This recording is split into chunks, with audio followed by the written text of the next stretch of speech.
Hey guys, welcome to the Dirt on Gardening podcast, episode 16. We are moving along here, guys. Let's see where our co hosts are. Derek, and let's see if we have Gray. And we have Gray. Let's see if they can come on up here now. What's up, Gray? How you doing today, man? I'm doing well, my brother. I'm doing well. How are you? I'm good. Derek, how's it going, brother? You know what? I woke up this morning, and even though I lost my beautiful Datura that jumped over my patio, it's fallen and it can't get up. You know, You're what? my Datura, it fell off the patio. It Am fell I and the it only can't one get here who up. doesn't know what a datura is? A Yes. Datura, my Oh, angel's I know what that trumpet, is. the Jimson weed. There's two devil's trumpet, angel's trumpet. It depends, but the people. Just I lost it and I was so sad. I was so hurt. I was so heartbroken. And God bless it. It was an elderly pot. It seen better days. Now it It fell off your balcony. it did. Why didn't you go down? Because you couldn't go down and save it. You know, if I was like Superman or something, I probably could have rushed down there before it fell and hit the ground. No, But by the I time I mean, like, noticed it, I mean, like picked it up off the ground, like and replanted it. let me just show you. It was pretty bad, Andre. It was pretty bad. Yeah, like I feel like a plant should be able to survive a fall, like right. You feel like a plant should be able to survive a fall? This is it. Shattered the remnants of my dreams, What? the But whole thing. you can't like cut the top of that off and just like put the stem in the new pot and some soil and have it spring back up. I probably could, but it's literally like a stump. And that stuff was so broken and just fell over. And I was like, oh my God. And this weekend I was driving all over North Carolina for my family. So I just didn't have the time. We'll see. I Okay, But mean, I when got you live on like the 52nd floor, like, Derek does, he's in yeah, the that's all. penthouse. He's in the penthouse. yes.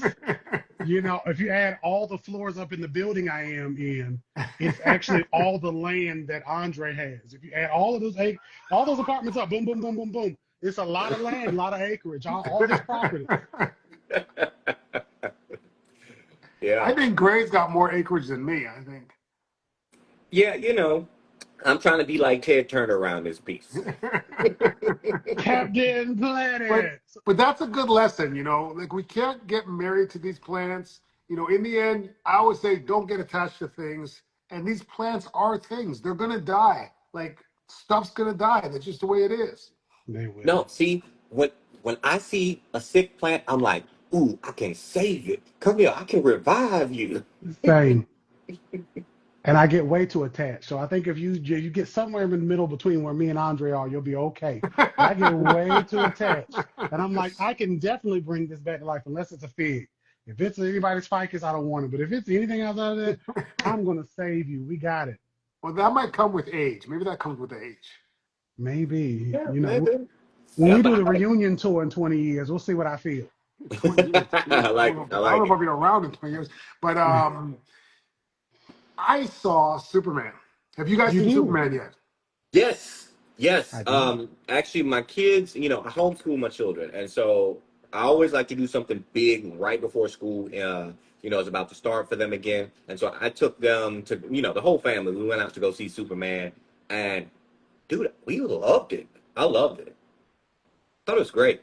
What What do you about think, you? Derek? What do you think, Derek? You know, I'm a little bit of a Marvel fan if I have to choose between DC and Marvel.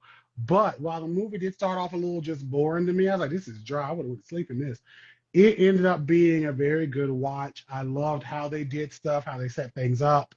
And it was just good to me overall. I don't know if I can compare it to other Superman movies because I ain't seen them all, but it was pretty good to me. What you think, Andre?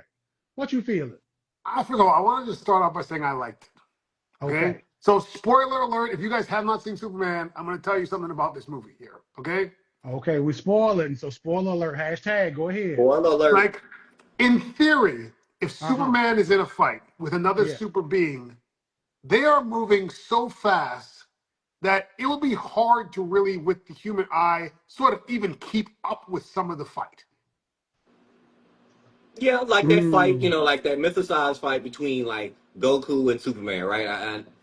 Us comic book nerds, we've seen like the animated version of Goku versus Yeah, Superman, and it was going at it, right? I right, get you. Okay. right.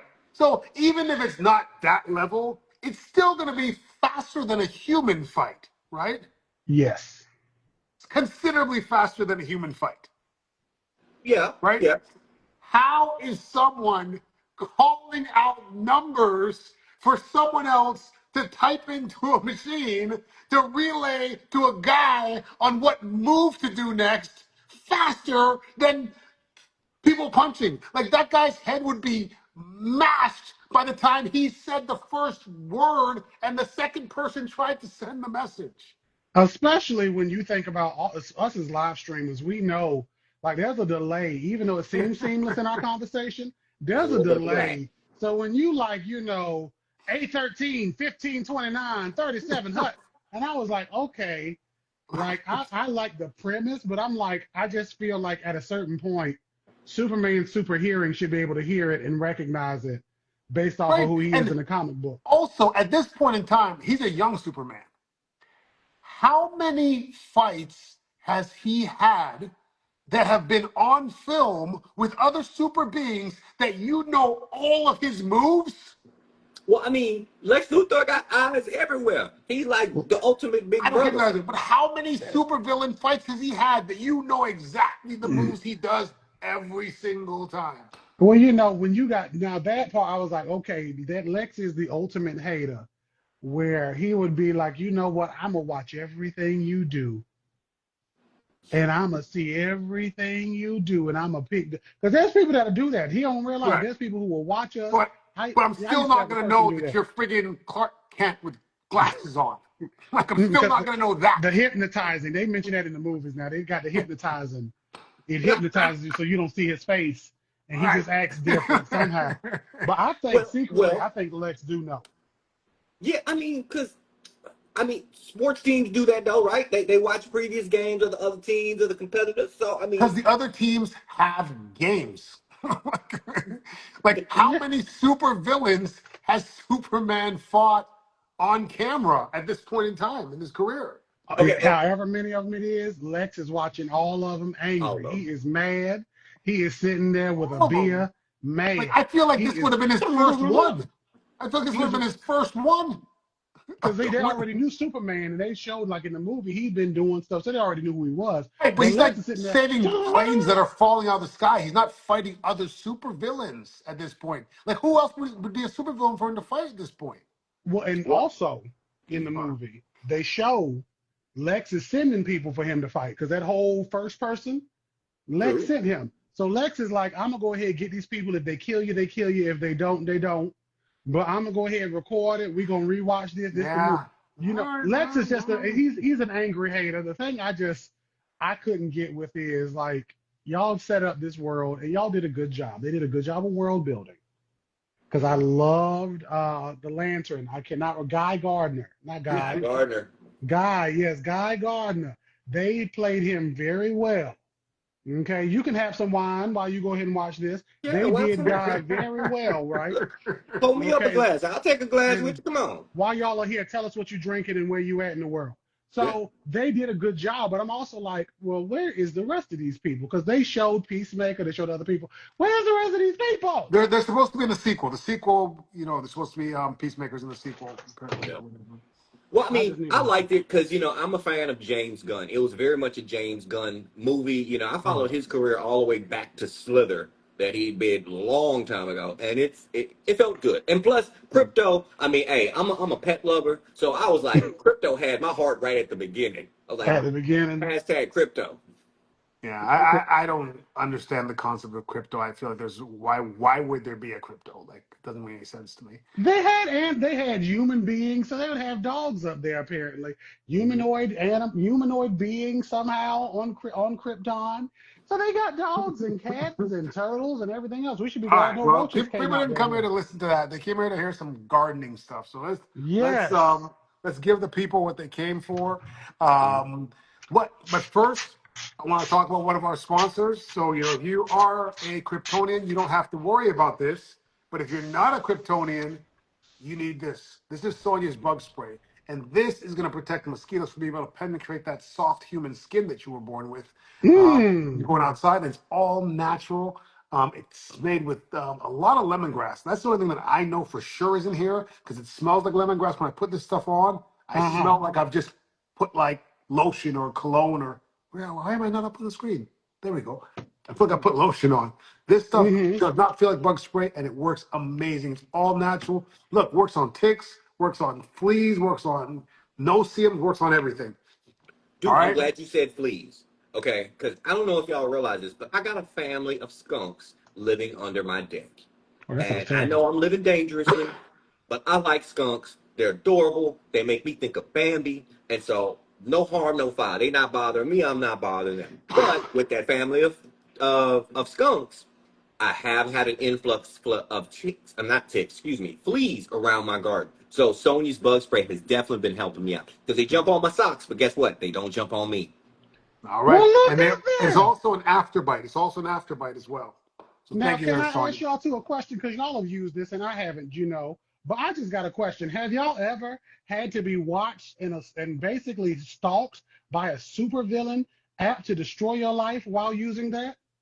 No, you know what? I Thanos have came not. over here. He tried to snap, but the snap didn't work on me. Snap didn't work. So see, there we go. And Andre's still here, so he didn't have crypto. So it obviously keeps the Kryptonians away. I'm just gonna go ahead and say Definitely. it. Definitely. Maybe Definitely. it's got some kryptonite in there. We don't know. We Definitely. love Never been mysterious. bit or attacked by anything with his on. But guys, I want to talk today because fall is coming around the corner for a lot of the people that are in most of the country. For the people in Florida, it does not feel like fall is coming or around the corner. But I know we want to talk today about preparations for fall and fall plantings. Yeah. Like, how are you guys preparing for fall? Mm. Well, I'm doing a lot of planting indoors, and I just got this question earlier this week, and somebody said, "Wait, it's still hot out there in Texas, Graham." Again, it's hot. It was last week. It was 100 degrees. It rained this morning for like 2, 3 hours, and then it was still hot and humid afterwards. I mean, like by 9 o'clock, it's about a good 95 degrees just waiting on you out here. But they was like, "Why are you still growing indoors and under grow lights? What, why are you doing that?" And so to answer that question, I actually still prefer to grow indoors because being out here in Texas, I have an extended grow season. So I still have tomatoes producing. I still have, and I need to fix this light because every time we do this podcast, my lights just go off like I didn't pay the bill. But trust me, I paid the bill. It's the smart light, the timer is wrong. But I digress.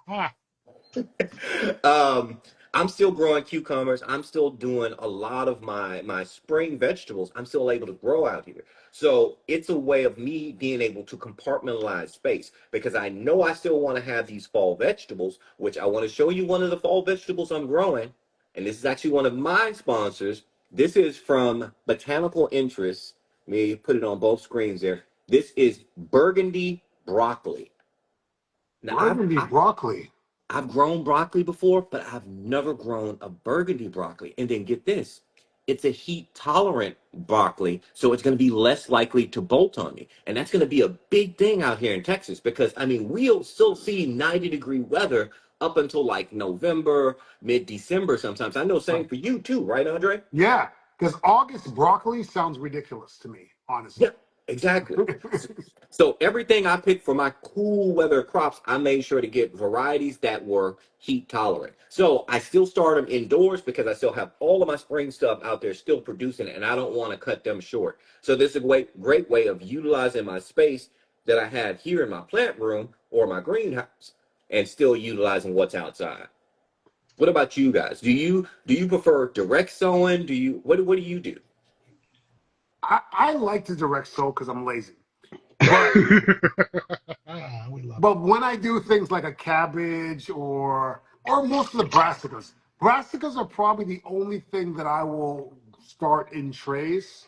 Hmm. Everything else I want to direct sow. And just because I just don't have success if I try to direct sow brassicas. It just for some reason it's just not going to work for me here. But in trays, it works fine. Although one of the things that I think is great for direct sowing that I like to use is fairly heat tolerant is the Chinese lettuce that I grow.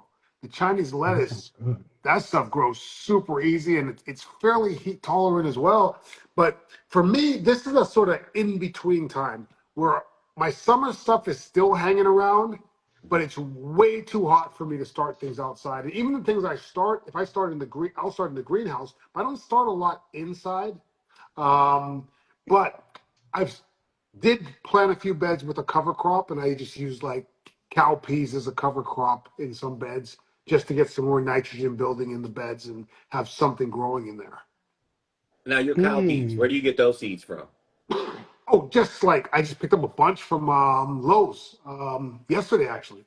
You know, Mhm. and I hate when I pick up seeds and it says non-GMO. That's one of my and organic. Those are two of the things I hate on seed packs. I'm like, you are insulting my intelligence right now. Like, you are. I feel like I need to punish you for insulting my intelligence, and I want to try to find the pack that doesn't have any of that stuff on it because organic is going to be how you grow the seeds, not where the seeds came from. And none of those seeds are GMO in Home Depot. You're not going to get GMO seeds in Home Depot. Oh You know, yeah. you got to pay a lot of money. You got to have, a corporation or have a business or something to be able to buy GMO seeds. You're not getting them at Home Depot. Yeah, if you buy GMO seeds like purposely, it would literally be purposely. And there's only one company that you can actually, as a home grower, get GMO seeds, and they're $20 for 20. So you would know that Yeah. you bought GMO seeds. You would know it. You definitely For would. my winter sowing and such, I will sometimes start things indoors because again, I have great hopes of going out there and planting plants. But I tell you, when it gets below 70 degrees Fahrenheit, I don't want to be outside. I will wear a pair of thermals at 65 degrees Fahrenheit. I Mhm. just cannot stand the cold being on my body. So I will start brassicas. I'll direct sow where I can. A couple of years ago, I just had some garlic that was hanging around in here. I got it from the Harrison Teeter, and I threw it outside. It was growing until like a bunch of cold snap just came and took it out. And I was like, well, you know what? I'm not meant to be outside, so we're just gonna stay inside. But outside of that, I typically will just try to upkeep what I have outdoors, and start things in to take out for the fall. Okay. All right. What you got, Gray? It's funny because when you were talking about anything less than 7 degrees, dude, it's so funny because my wife is 150% the same exact way. We have this show that we love watching called Alone, where people go out into the wilderness. This Uh-huh. is something Andre would like to do. Like Andre would totally do this. He You go would. out with and you survive and see who can last the longest, then you win 500,000. But every episode is always in like the Arctic Circle or Canada. I'm like, look, babe, you cannot go. And she's so, no, she's like, yeah, I know. That's why I'm sitting here on my couch under a blanket watching these people freeze. I'm not freezing or starving. That is terrible. I would be torn because I would want the heat, but I don't want mosquitoes.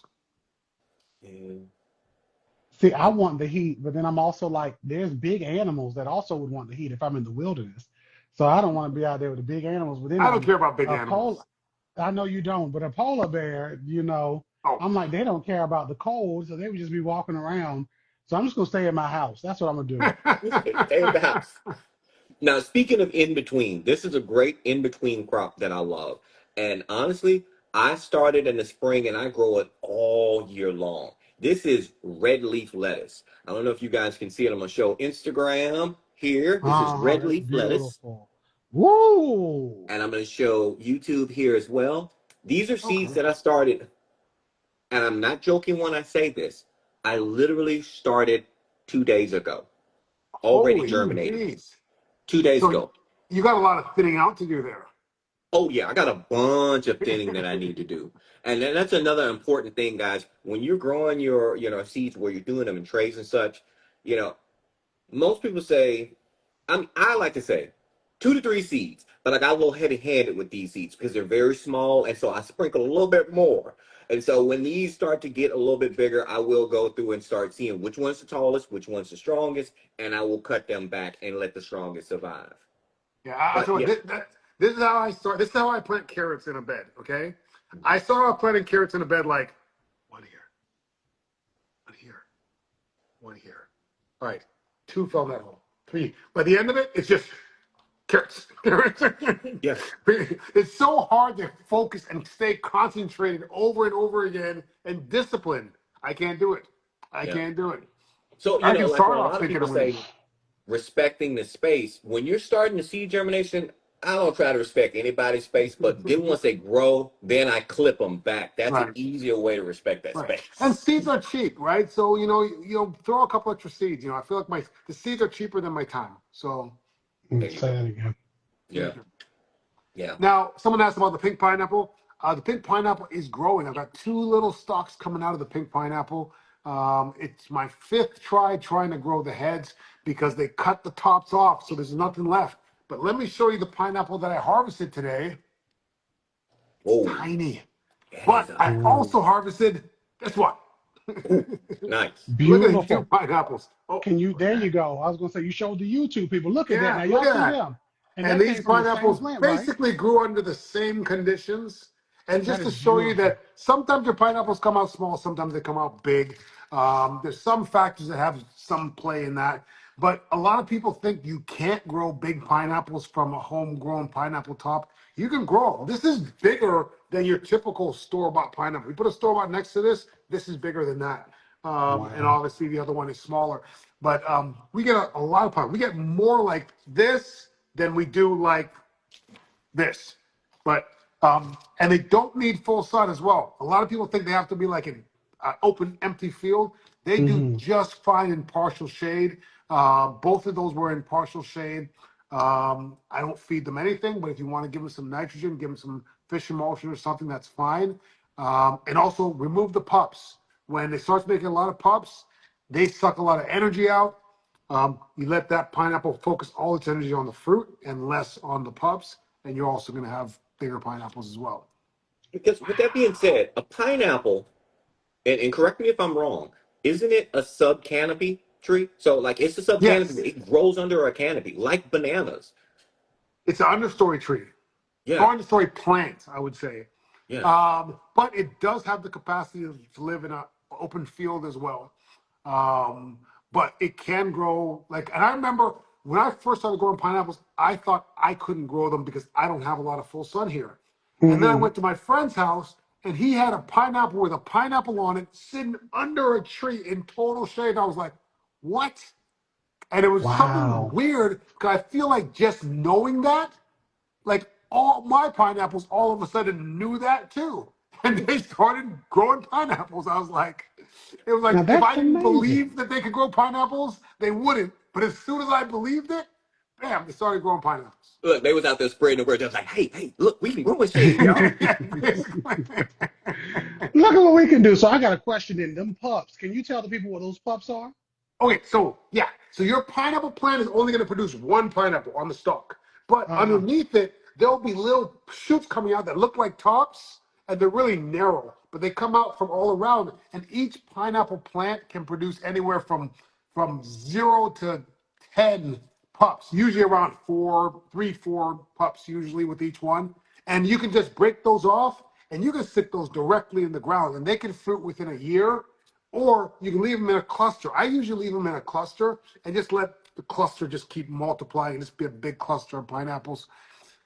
Also, once it has fruited one time, you can actually take that one that did fruit and you can cut the top off, cut the leaves off, and you can actually put that corm or that root segment back in the ground and it can produce a new plant again. Yeah. Look at that. You No, you were gonna say something, Gray? no, I was just saying, yeah, that's awesome. The best thing about it is like, yes, pineapples take so long to grow, but you can regenerate so many pineapples that you can perpetually grow them indefinitely, as long as you keep those Pineapple suckers. math. I call it pineapple math. People don't understand pineapple math, but you Oh, plant one pineapple, and literally in 5 years, you could have 25 pineapples. Mhm. my goodness. You got a pineapple, you got a pen, pineapple pen. So the people are asking, can you replant? So you've already said it, but you can then take those pulps. I can like take those pulps from around the plant and then move them around and plant them out somewhere else. Exactly. Wow. And then you was talking about this Chinese lettuce because I was curious about that too. Somebody asked about it. They are wanting to know. You gave seeds to somebody that wasn't me. they said that you gave them some seeds last year, and they wondering when they should start sowing them. And they was talking about the broadcasting and spreading them out. Can you talk about how you grow your Chinese lettuce? Okay, I'm wondering when I should start them. It depends on where you live. So for me, I will probably start some Chinese lettuce. I'm thinking in Florida, probably in September, October, because it grows really fast. Like you're gonna have Mm-hmm. Chinese lettuce to harvest in like a month. Um, and I what I do is I sort of just broadcast, do it in rows, and it grows in bunches. So it's going to be a ton of Mm. it there, and you just clip what you need and let it just keep regrowing until season's over. But if I plant that in, let me say October, maybe, Mm-hmm. it should last pretty much through most of the winter, and then I might plant another patch in the spring. But the only time is in the summer. It's probably going to bolt. It does bolt at some point in time in the summer, but then you get so many seeds from it. Like the seed pods come out like little pea pods, and you get so many seeds. Like once you plant it one time, you'll have seeds for the rest of your life. And And I for got you, this. Huh? Go ahead. no, I was just gonna say, and for those that don't know, what bolting is that's when the plant's going to the end of its life cycle and starts producing those seeds. That's what he's talking about. Yeah, so it'll flower up, put a shoot out. It'll get tall and put a shoot out and flower. Um, That's great because I didn't know what bolting was when I started gardening. So a lot of people probably don't know what that is either. So thank you. But I got these seeds from an old Asian man, and he was running a community garden that I kind of took over after him, and he was growing it. And he gave me the Uh, seeds, and I asked him what is this, and he said, over the years it's been cross pollinated with so many other things that he's grown. It's its own unique thing, and he just calls it Chinese lettuce. And it's basically like I feel like I'm the only one in the world who has these seeds, and the people that I've mm. given them to, or the people that have bought them on the website, have them as Oh, well. But it's Chinese lettuce. It's a unique thing. It grows really fast, and it's delicious. It's great in salads. I love it. But, yep. And now, we speaking love it. of Chinese lettuce, one more thing just to further anyone who's planning on growing, because I think we had somebody in the comments who is growing it. How if we're doing the broadcast planting and we're planting in Uh-huh. rows, how far apart would you say those rows? About 2 feet? Because it's gonna bush, right? He doesn't push that much, but I think if you have like a foot and a half, 2 feet, yeah, that's plenty of space. That's Okay, definitely plenty. Like I only want the space that I can walk through right. between them. Yeah. Gotcha. Good tip. Good tip. Yeah. Ooh. What's that? So I went through Ooh, all the hey, I'm questions getting into already. indoor plants. I just Mhm. got my first apartment. Do you have any tips for indoor That plants? Chocolate, what's up? Chocolate, what's up? So when you are doing your indoor plant babies, granted, we are talking about doing the fall and outdoors, but you need to take care of your plants, house plants, typically in a different way during the off season. Now, I don't do it because I do what I want. But when you are growing plants, you want to get you a plant that can take your light, right?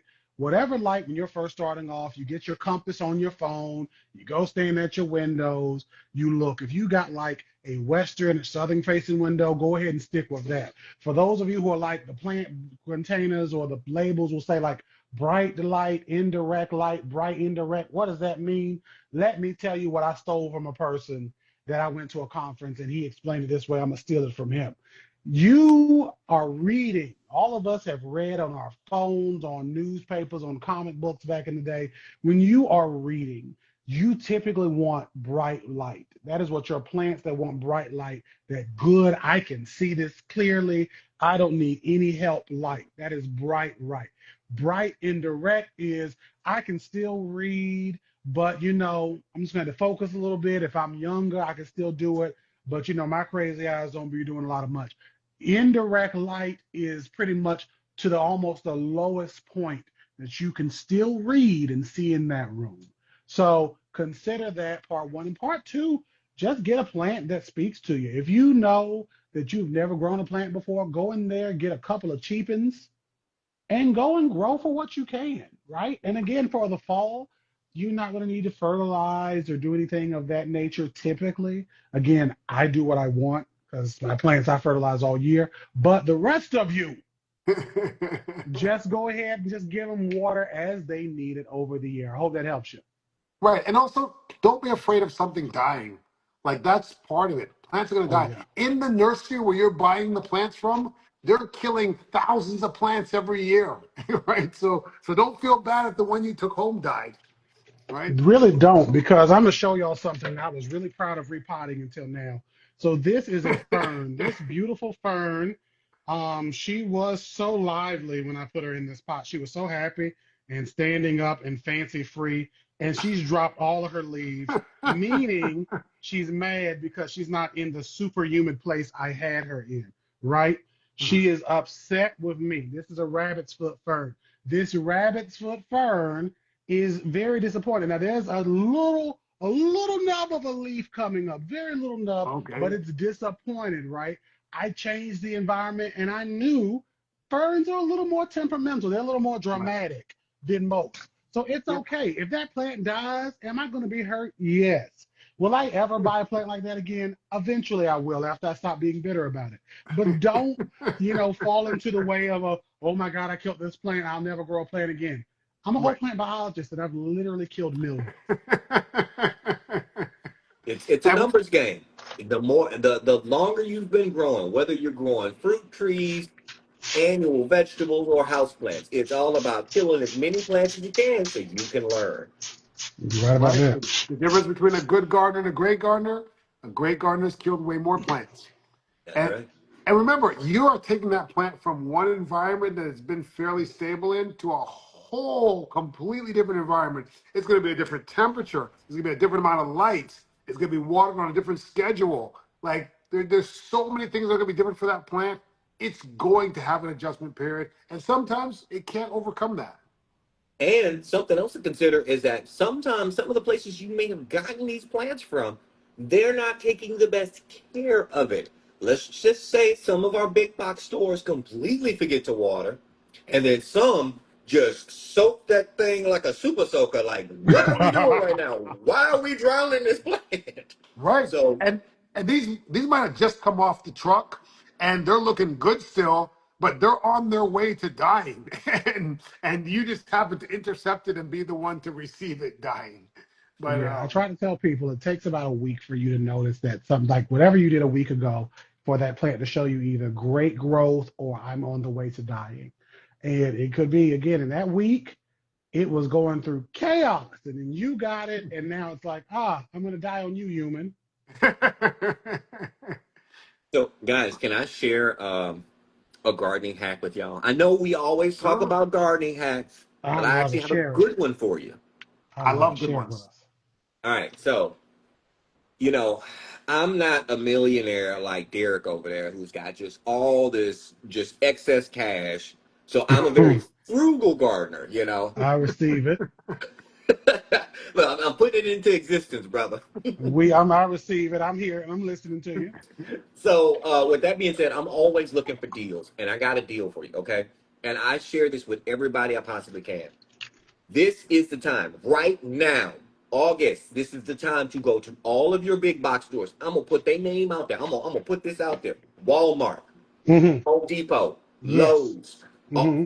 Dollar Tree, Dollar General. Go to all of these stores and start looking through their garden stuff because this is the time of year when they start moving all of that stuff out. Look, guys, I did a whole video on this on YouTube. I know at the beginning of the garden season, we just come out the tail end of winter, and we've seen all this death and all this grayness, and we want to see some greenery. Guess what? All those stores know that too, so they're gonna charge you top dollar for all their gardening stuff. Well, at this time of year, August, they're getting ready for Christmas. Every retail store right now is getting ready for Christmas. Believe it or not, everybody's trying to stock the shelves for Christmas, so they're trying to get all that gardening stuff out of there, and you can get some crazy deal on seeds, on raised beds. And On I'm gonna show you bulbs. one that I literally just bought today. Soaker hose. This is a $12 soaker hose, 50 foot from Dollar General. And guess What? what? It was BOGO. They said if you buy this one, we will give you a whole second one for free. Ooh, I I said, give me love a both of them. bulb. Give me both of them. Look, Six and see, dollars? $6 because they're No, literally 12, going to get 12, rid. $12. So Well, yeah, you Yeah, so twelve got $6 dollars. two a piece. though. Yeah, it was Yeah. $6 each. So you get all of this stuff. I would go to the wall monkeys and I would get all types of bulbs Wall because they'll have them for monkeys. the wall monkey, the Lowe's, the Home Depot. I try not to go to Home Depot anymore. Very recently, but you go and you get a bunch of The bulbs Lowies, the Lowies. for the Lowe's. You get a bunch of bulbs for sometimes $1 at a per package. That worth 5 or 6 for $1, and you keep those until the next season, and then you grow them. And this is how I've gotten like a lot of daylilies and stuff I have outside from literally getting them at pots. Walmart has them on sale right now. Like there's a lot of stores that will literally be doing this, and seeds. A lot of people don't realize this. A lot of these big box stores will throw away all their seeds at the end of the year. Yep. Yes. And Yes. they try to tell me they don't, but I know they do. So try to go, and if you can, for those of you who are with community gardens or you're trying to keep up seed libraries, because most of your libraries will have seeds, right? Somewhere in the library that your local library, they generally have a seed section. Most people don't know this. Get them seeds if you can from the Lowe's, the Home Depot, any of these people. Okay. If Target is giving them, and I don't want you to go to Target, but if they're going to throw them seeds away, go ahead and save them seeds and give them to your seed libraries, please. Yeah. Listen, I think that is such a great hack. Hey, are you okay with me making a video about that? Please do it. I'm gonna make But a you gotta video tag about me in that. it. I'm gonna tag you in. I'm gonna actually in the video I will mention that I got this from my good friend Gray. He's so smart, way He smarter than is. I am, and he's frugal. Frugal. So Frugal. Yeah.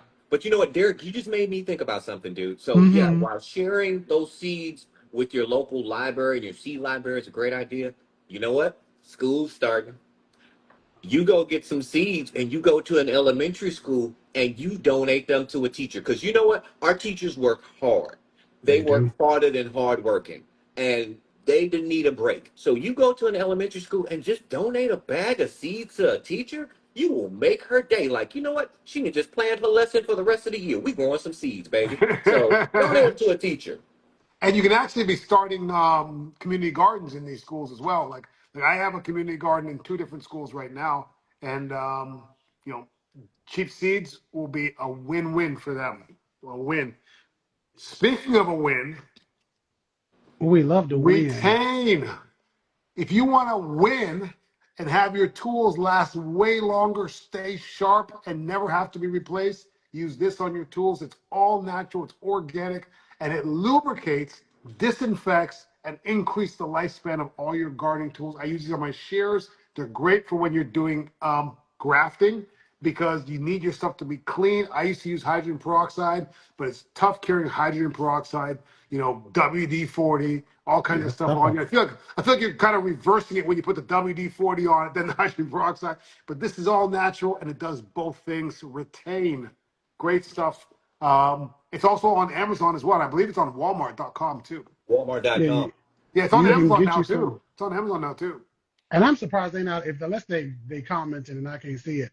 But I'm surprised they're not up here. Get you some retain today, because a lot of you, as you're getting your house plants ready for fall, you may be trying to get some propagations going. As you may be pruning things back outdoors for the fall time, right? You're cutting your rose bushes back. You're cutting a lot of your fruiting trees back potentially, right? You're cutting just some of your vegetation back, depending on if you can grow them year round. You need something that can help to limit the spread of disease. So that is where retain will be the most dope thing that you can get. But Now, you know what? You just made what? me think about something, Andre. Many moons ago, I used to be an engineer. I'm like a jack of all trades, master of none, except in garden. But see what I did there? But you made me think of something. When I used to be an engineer, a lot of my mechanics and technicians that used to work for me, we used to have to lubricate a lot of moving parts in one of the facilities. I'm not going to say their name because I cannot stand them, so I'm not giving them any press. But anyway, we used to like a lot of technicians would use like a WD-40, but a WD-40 is not a lubricant; it's actually a solvent. So retain, going back to retain, this is actually going to be better than a WD-40 because it's not a solvent and it's made from oregano oil. So you're going to get more lubrication. You're going to get actual better resistance and friction from a Mm. retain than a WD-40. That is good to know. That is good to know. All right. We have a question in the comments there. What do you do about fungus gnats? We've talked about this before, but hey, what's your guys' solution? I know what I use. He going to run to get it. He running away from us. He is, because he's like, I had it. I usually have it near me, but I moved where I sat at. Oh, I decided to give y'all a new view. So Yeah. what do you use, Andre? I use hydrogen peroxide spray. I'll just mix some hydrogen peroxide, the 3%, mix it in water, maybe halfway, and I spray it. And it seems to do the job for me. Beautiful. So I can't see the new comments coming up. So if any of you say neem oil, while you can use that to a certain extent, you want something, I always say, you want something that could really treat the whole situation of your bug problem. And this is mosquito bits.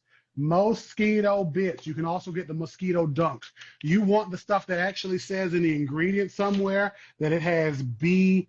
It says it right here on the front, Bacillus thuringiensis. It says it right there on the front, Bacillus thuringiensis. Why do I want that? Well, they make some that is just like a chemical insecticide, which is dope, but some of your plants may be more sensitive to it. If you got like animals or something, they'd be more sensitive to it. Meanwhile, BT isn't like harmful to you. I take this, a heaping tablespoon. I soak it per gallon of water, a heaping tablespoon. I soak it overnight, right? I usually make sure I heat my water up so that way any chlorine in the water is out. And then overnight, couple of days, soak, and then just water all my plants through. And the BT basically interrupts the life cycle of those gnats. You can also get traps. There's a lot of people who will be like, I put the traps and I make the traps and the traps work.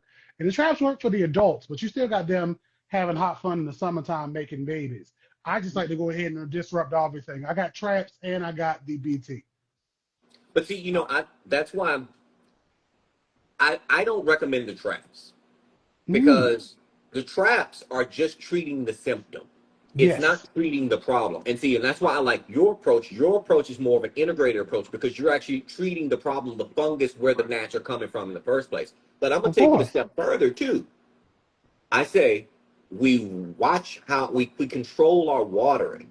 Now, We granted, there should. are some plants, I will say, like an alocasia, alocasia, she want all that water. Your Mhm. Monstera deliciosus, they just want that moisture, moisture, moisture. So it's harder to monitor your watering, but I'd say that's really your first step is do without doing, as Lao Tzu would say. So stop doing so much.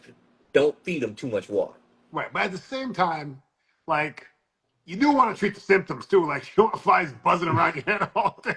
Like, you Oh, gotta, yeah. like, So, like a story, like a real quick story, is I've had it where like I had a bunch of gnats in my house, and a lot of the gnats that you may see, party people, are not just fungus gnats. There's like a bunch of different types of gnats that may not be really effing up with your plants. They may be from your trash, your sinks, right, your garbage disposals. You had some bananas that were out a little too long, right?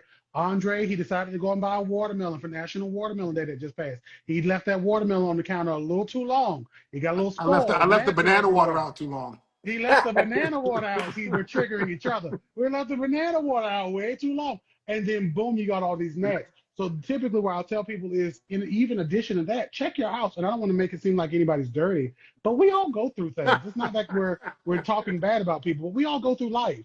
So it could be you just need to bleach your sinks and then your gnat problem is gone. All right, all right. Yeah. Now, Barbara's pastry box sounds delicious. I Mm. have a massive amount of ants in my passion fruit bed. How can I get rid of them? So Ants. Mm. that's something she's gonna eat. So how are we getting rid of those ants in there? Pie. I would say first avenue approach I would take is if you got all these ants, I would go with a mixture of what's my mixture? Oh, Derek, I'm forgetting. Man, I'm getting old. Let's see. You're talking about borax and soap? Yeah, borax, Borax and soap, and sugar? water. Yeah. So what you do is essentially you would take like a cap, like a milk carton cap or a bottle cap. And what you're gonna do is you're gonna put your borax in there, maybe a little bit of dish soap. No, you don't actually need the dish soap. No, just go with borax and then put a little bit of water in there. So essentially you're making like a salve. Oh, Okay. and sugar. That's it. Now I'm remembering the whole recipe. Borax, sugar, and water. Because that sugar is going to attract it's definitely going to attract your ants, and they're going to take that borax and they're going to take it back to their mound, and that will kill the whole population. unless we're talking about army ants, because army ants are the only ones where they will have multiple queens and multiple mounds, so it won't eradicate the whole entire colony. Okay. I would Also, also some other say to options get that I've heard. some. So go ahead. Go ahead, Andre. I was gonna say uncooked instant grits is supposed to be another option as well. Some people put boiling water um, into the hole, and after a few They times, do. the ants, I guess, figure that this is not a place they want to be. And diatomaceous earth is another option as well. Food grade diatomaceous earth. Just wear a mask if you're going to use it. You don't want to breathe that stuff in. You don't. You can also do pyrethrin, which is a chemical. I believe it comes from chrysanthemums. Pyrethrin is spelled Pyrthene. I had to Google it to make sure it was safe around food because I know I've used it before. But there are some organic, food safe, just even non-organic, food safe pesticides you can use. But if they're just like regular, if they're not fire ants, I just say Like if they're not fire ants and they're not attacking you, just leave the ants be. That's what I always say. Yeah. And you know what? I'm glad you mentioned that, because one thing that I always like to lead with is whether or not something is safe around kids and pets. And so the solution I'm talking about with the Yeah, borax, yeah. and you don't want that around your pets. So that's really good advice, Derek. Yeah, I didn't know that. Yeah, Yeah. because I mean the pets, because of the sugar, they can Yeah, ingest it yeah. and it can harm them as well. Now, granted, it's not going to be on the Oh, scale of how yeah, it would yeah, hurt the ants, but still, it can harm your pets. And I'm a pet guy, you know. And you mentioned a yeah. great thing there, Jared, too. A lot of times things are in your garden, but they're not causing any harm. Like some people get like a mushroom in their garden and they freak out. No, that means you have healthy soil. It's not hurting that. If your whole garden's full of mushrooms, all right, maybe you got a problem. But having certain things like ants, the only time that I really care about ants is if it's somewhere where I'm going to be going too often and it's fire ants, that's a problem. But the time when I really, really don't want ants is when they're farming something. If they're farming aphids or they're farming Oh, yeah. scale, No, you don't want them. that's when they're automatic. They have to go. They have to go Yeah, they got to because get out once of you get there. rid of them, you get rid of the scale and the aphid problem as well. That takes care of itself. Hold on, I gotta Mm. say this, Andre, Derek. So on YouTube, there's an herb for that says yes, and I mix in a frozen waffle along with that slurry in a mix, and ants love that too. They giving frozen waffles to the man, like, hey, go on, if it works. We love to see it. Let go of my ego. Oh, hold on. Someone said the products you are endorsing are mirror image to your viewers. Is there a workaround, preprint, reverse image, or labels to hold up the content? Well, if it's reverse image, just know that we've mentioned Sonia's bug spray, and you get it at soniasbugspray.com. We've mentioned Retain spray. And what is the website for Retain? It's retainspray.com. That's it. And our last sponsor, but not least, Ooh, is Andrethefarmer's sweet and spicy pepper sauce. For those of you watching, that's me on the bottle there. That's me. y'all And see there's him? there's a hot and there's a not so hot version. Let me go this way. There's a hot and a not so hot version. It's made with 8 different fruits and vegetables. It's all natural. All the products that we've endorsed tonight are all natural, organic products. It's delicious. I guarantee you're gonna love it.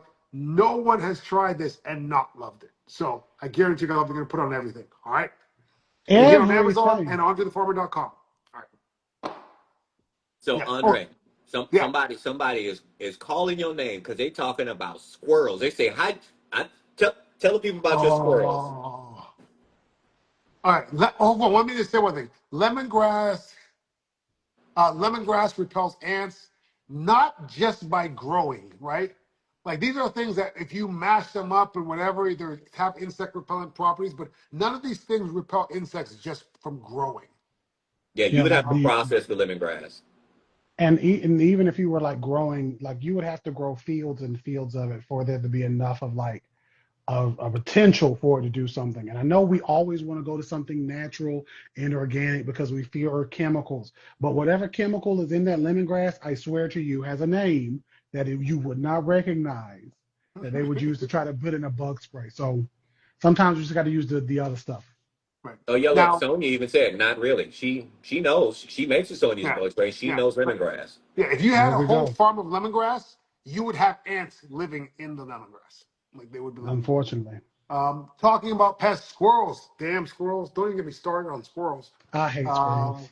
Squirrels are tough, and I've over the years I've battled squirrels in many different ways. And some things work temporarily, but squirrels learn. They're pretty smart. And even eliminating a new squirrel takes its place. So my recommendation is grow more than the squirrels can eat.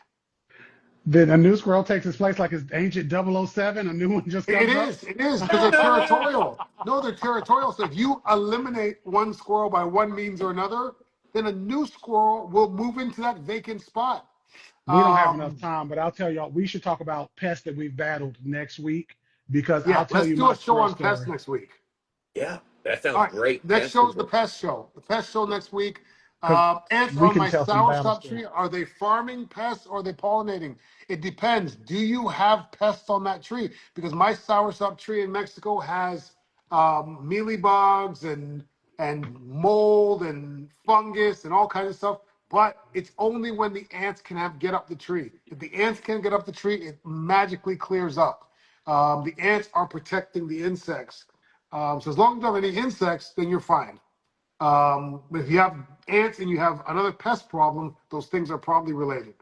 So hold on, Mm, hold on, hold on. Because I just want to say something about the squirrels. Because I know y'all gonna say that I'm Mr. Nice Guy, and maybe I am. But I you are. love squirrels. They're beautiful.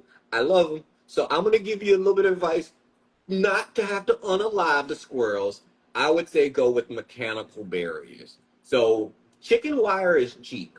So a lot of the things I grow. Now, granted, I know you do a lot of fruit trees, so it may be harder with your fruit trees. But if you're talking about like the problem I have with the squirrels is they go and they mess with my strawberries. So I create a lot of mechanical barriers out of chicken wire to keep them out, but still allow the pollinators to come in. So I'm sorry, Look I had at to fend that. from a squirrels, Dr. squirrel Doolittle love. over there is like, let's Well, yeah. protect the squirrels. And meanwhile, I'm like, if I could get some bullets, I would put them in every squirrel I see. But we got our differences, I guess. So that's why I have cages around my pineapples. These were both caged pineapples, so there was no chance. Let me show you a couple of the cool things I harvested today. I brought a couple of things up here. So everybody knows what this is, star fruit. There's tons of these, like basically unlimited amounts. Show us on Um, Instagram because you had it for YouTube, but show it. There star you There go. you fruit, go. there we go. And passion fruit. Ooh. These are absolutely delicious. And guava, Mm-hmm. which I've realized I don't like as much as I thought I would. Really? Very seedy, very seedy. I love the flavor and the smell. This thing will smell up a whole room and it will smell amazing, but it's just so full of seeds. And there's also a high worm risk. There's a saying about guavas if you don't want them to have worms, eat them in the dark. Um, and these are jamuns or Javin plums, and they're all right. They're kind of all right. So one of the things I advise people is before you plant big trees, make sure you like the fruit. Yeah. But So I have a question for you about your passion fruit. Passion fruit. Now, I know you have it vining all over the place, right? But I have a smaller passion fruit that I have just in a container. Do have you ever hand pollinated your passion fruit? Because you yes, have your male flowers and your female. Okay, you have. yeah. Well, the flowers have both sexes in them, so you can take the stamen and you can actually break one off and you can rub it into the stigma. Well, I guess I should have specified because I specifically have maypops. What kind of passion fruit do you have? Oh, maypops. Okay, Yeah. maypops are kind of like a wild version of a passion fruit, and usually they do not need any pollinating at all. They tend to make fruit like pretty rapidly. I remember I wanted maypops because I thought they were just like this wild passion fruit. Like like they're edible. They're not like the best passion fruit, but they're edible. But they will become invasive like a weed once they're in the ground. See, and that's why I kept mine in containers because I know Yes, they are very aggressive growers. they are very aggressive. Mm. Yeah. But Okay. they're pretty cool. They're pretty cool. They're pretty cool. They are passion fruit, so they're still pretty cool. Yeah. Let's see. Do we have any other questions, guys? Let's see. Do we have any questions on here? I'm scrolling down. Iguanas. We will talk about iguanas on the show as well. Even though I don't have iguanas here, I don't think any of us have iguanas, but we will still talk about it. No. Um, Do you guys have any experience with dragon fruit? This has been the most difficult year with cactus rust. I use copper fungicide and swear the dragon fruit laughs at me. I don't think the dragon fruit's laughing because the dragon fruit's dying, so it's probably not laughing at you. Maybe laughing with you, maybe, but it's definitely not laughing at you. Like that. I'm dying. But yeah. What I do is copper fungicide is like a first option. A lot of times I will try to prune out the areas that are infected because it will spread. So a lot of times you can cut dragon fruit and reroot it or regrow it. I've even cut a bottom segment off of dragon fruit because they throw out a lot of roots. So what I did with one that was on the trellis, I cut the bottom segment because the bottom segment had that copper rot or whatever it is. And then I just took a pot, a tall pot, and I put it underneath it and put it all the way up to where the new cut was to let it root. So it was all the way growing all over the place, but now it was rooting again in the pot.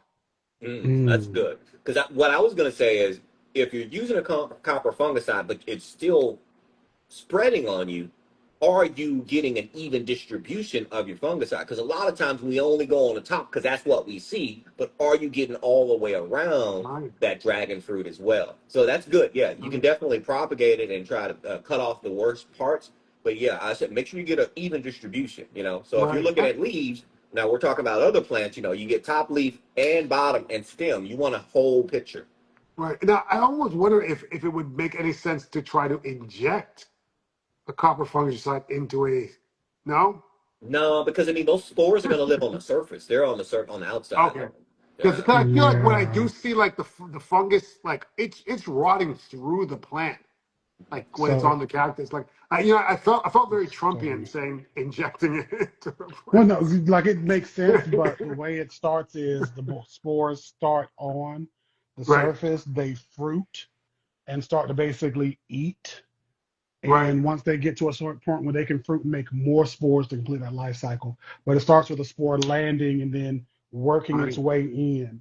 So right. an injection, I don't think that would be helpful. Okay. You know. And then it We're damaging not that cell injecting wall bleach into more. them. Yeah, exactly. What you We're not say? going to inject bleach. No, not No, this no, time. don't No, inject no, bleach. not gonna work. No, we're gonna have to put flashlights in our body, heat and UV rays, you see, and then a bunch of ivermectin, bunch of it. Someone said immerse the plant. I guess probably they mean like with the copper Oh fungicide, yeah, just the entire plant, just drench it, because there could be parts that are infected further up the plant that really aren't showing signs of infection yet. Yeah, So yeah. Because I mean, okay, you know what? I love that Enterprise. I love it because you know we love their name, Enterprise, to make us think of the Ender game, right? But it takes me back to childhood. Back when you would have to go dip your dog because your dog then got a fungus. Your dog has got mange. I was about to say the mange because my wife had to correct me. I was like, my dog got the mange. She's like, the it's not the mange, mange. it's mange. I'm it like, don't you actually talk is the about my mange. Louisiana dialect. Is it the mange? It is the mange, and I will agree with you. Okay, Thank as a you. North Carolinian, I will say the mange too. The diabetes, the mange, all of it. The mange. But that's what we used to do back in the day, right? When your dog got Sure. the mange, you would take them to go get dipped. It's the same thing. It's a fungus. So immersing the plant definitely would be effective. Great advice, Enterprise. All right, all right, all right. Any last question, guys? What do you guys got planned for the week? Anything cool going on? Oh yeah, I got all those fall vegetables that I'm gonna start working on a couple of things. Uh yeah, it's gonna be fun. It's gonna be fun. What about you guys? Oh God, I'm gonna glue this pot back together. I showed y'all earlier, it shattered. Get some super glue and glue that back together and try to save the seeds from this Jimson weed, this datura, this angel's trumpet. What you gonna be doing, Andre? What you gonna be doing? I know you're gonna do something. It seems like it would be way more work to put that pot together than to try to save the plant.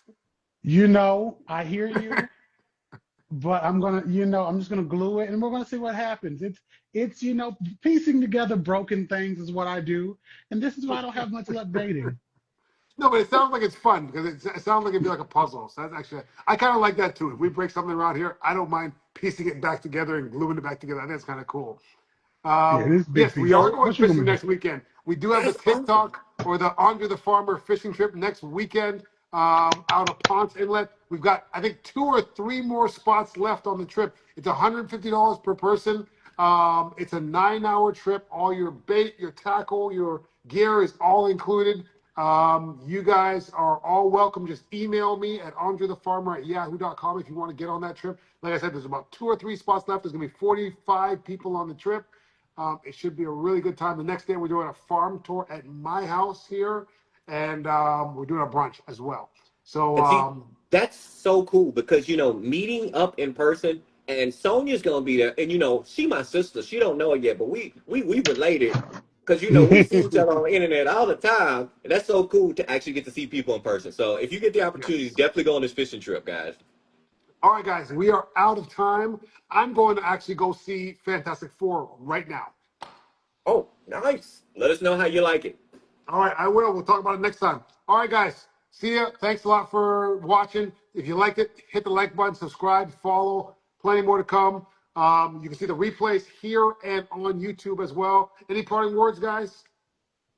Follow me. All right, follow Urban Gardening with Gray and follow the Chocolate Botanist as well. All right, see you guys next week. Bye. Adios.